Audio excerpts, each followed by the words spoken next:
Hello दोस्तों, कैसे हैं आप सब। आई होप आप लोग अच्छे होंगे। दोस्तों, आज हम रोलिंग का सेकंड पार्ट देखेंगे।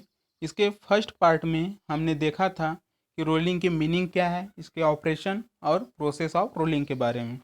तो अगर आपने उस वीडियो को नहीं देखा है तो लिंक आपको डिस्क्रिप्शन में मिल जाएगा, वहाँ से उस वीडियो को देख लें, जिससे आपके डाउट्स और अच्छे से क्लियर हों। तो इस वीडियो में हम देखेंगे principle of rolling, application of rolling और इसके कुछ इफेक्ट्स। तो सबसे पहले हम देखते हैं प्रिंसिपल ऑफ रोलिंग।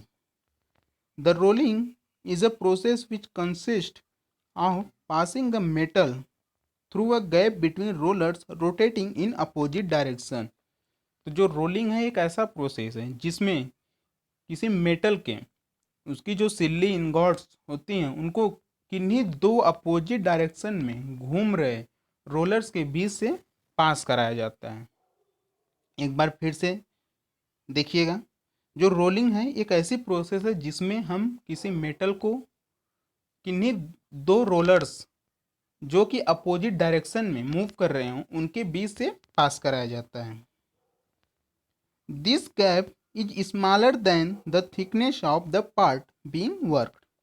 यानी जो हम मेटल पास करा रहे हैं उसकी जो थिकनेस है और जो गैप है दोनों रोलर्स के बीच, वो गैप मेटल की थिकनेस से कम होना चाहिए।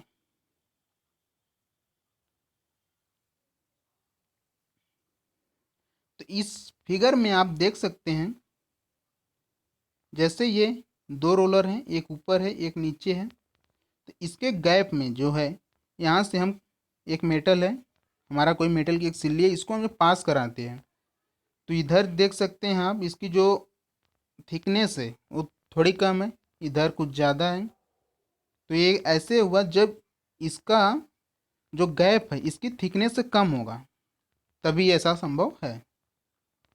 When the workpiece completely passes through the gap between the roller, it is considered a fully worked। जब वर्कपीस पूरी तरह से उसके गैप से पास हो जाएगा दूसरी तरफ, तो जो इसका वर्क है यानी प्रोसेस है कंप्लीट हो जाता है। As a result the thickness of the work is decreases with while its length and width increases.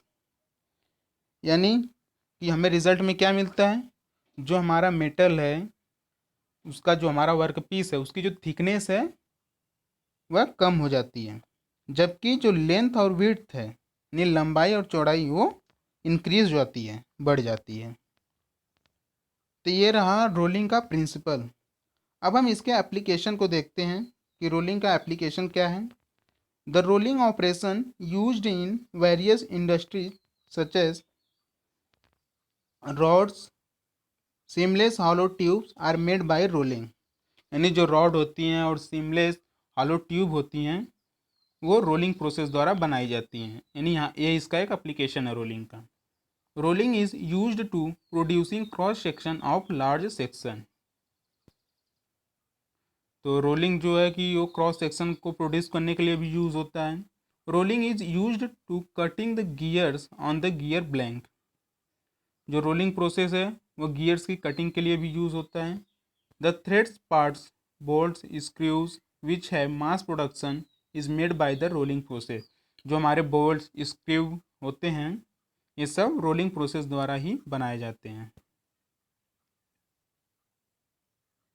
In automotive industries में भी इसका यूज़ होता है। The rolling process is use to make plates, steel sheets etcetera. जो हमारा rolling process है वो किसी कोई प्लेट बनानी है धातु मेटल की या धातु की, यानी स्टील की जो सीट्स होती हैं वो सब भी हम रोलिंग प्रोसेस द्वारा ही बनाते हैं। Bearing turbines rings are rolling products. जो बियरिंग टर्बाइंस रिंग्स है ये सब भी रोलिंग का एक प्रोडक्ट है, यानी रोलिंग प्रोसेस द्वारा ही बनाया जाता है। अब हम बात करते हैं defects of rolling. A number of defects in the rolled product arise during rolling process. तो जो हमारा रोल्ड प्रोडक्ट होता है यानी रोलिंग प्रोसेस कंप्लीट होने के बाद जो हमें प्रोडक्ट मिलता है उसको हम रोल्ड प्रोडक्ट बोलते हैं। तो इसमें बहुत सारी डिफेक्ट्स यानी कमियां होती हैं। Some of the common defects in rolled product are given below. उसके कुछ कॉमन डिफेक्ट हैं। देखते हैं एक एक करके कौन कौन से हैं। सबसे पहला है एड्ज क्रैकिंग, मतलब उसके किनारों का फटना। Edge cracking generally occurs in rolled ingots, slabs और प्लेट्स। जो एड्ज क्रैकिंग है, ये जो डिफेक्ट है, ये जनरली स्लैब्स या प्लेट्स जब हम बनाते हैं उसमें ये एराइज होता है। This is due to either limited ductility of the work metal. जो हमारा वर्क मेटल है उसकी डक्टिलिटी जब लिमिटेड होती है उसी वजह से ये होता है। सेकेंड है folds. Folds are and defects generally occurs in plate rolling. जो फोल्ड्स है ये जनरली जो प्लेट रोलिंग है उसमें ये एराइज होता है, उसमें पाया जाता है। This is caused if the reduction पर पास इज टू स्मॉल। तो फोल्ड्स जो है ये जब हम मेटल्स को रिड्यूस करते हैं, जब उसके पास करते हैं रोलर्स के बीच से, तो उसकी वजह से होता है। थर्ड है alligatoring is the defects usually occurs in the rolling of slabs. तो ये डिफेक्ट जनरली जो है कि एल्युमिनियम या अलॉयस के जो हमारे स्लैब्स है उसमें ये पाए जाते हैं। In this defect the work piece splits along a horizontal plane on exit with the top and bottom. इसको समझने के लिए हम इस फिगर को देखते हैं।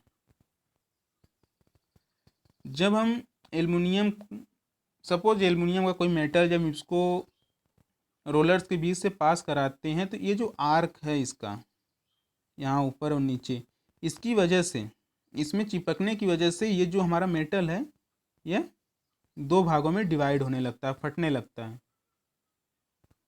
तो यहाँ से आप इसको समझ गए होंगे। अब लास्ट है scale formation. When the metal is hot rolled, its surface is not smooth and it has scale form over it। तो जब हमारा कोई मेटल है, जब हम उसको रोल्ड करते हैं, जो हार्ड रोल्ड होता है, तो उसका जो सरफेस तो स्मूथ नहीं होता है, उस पर स्केल फॉर्मेशन होने लगता है। स्केल फॉर्मेशन आप लोगों ने केमिस्ट्री में पढ़ा होगा, तो उसको हम यहाँ पे डिस्क्राइब नहीं करेंगे। तो दोस्तों इस वीडियो में हमने देखा प्रिंसिपल ऑफ रोलिंग, एप्लीकेशन और उसके डिफेक्ट्स के बारे में। तो आई होप आप लोग के वीडियो पसंद आया होगा। अगर वीडियो पसंद आया तो वीडियो को लाइक कीजिए, शेयर कीजिए और चैनल को सब्सक्राइब कीजिए।